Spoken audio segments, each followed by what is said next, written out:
undang na lang ko pamasak oy. Kay init.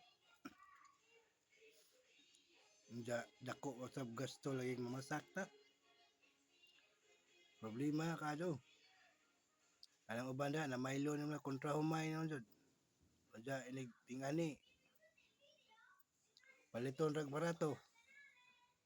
Negosyante na katoy bulahan na lang mamasak ta.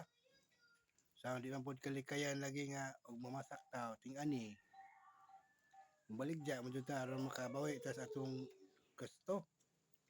Asa man tag ipangsuhol bug kuan pangakot anang kuan umay. Ug ma-short ka. Nga mobaligya ka. Ang uban ana kontra humay igo ra jud ibayad sa utang. Nalay gamay ipamukuan pangonsumo. Luoy kayo ang mamasakay og dili tas-on ang presyo.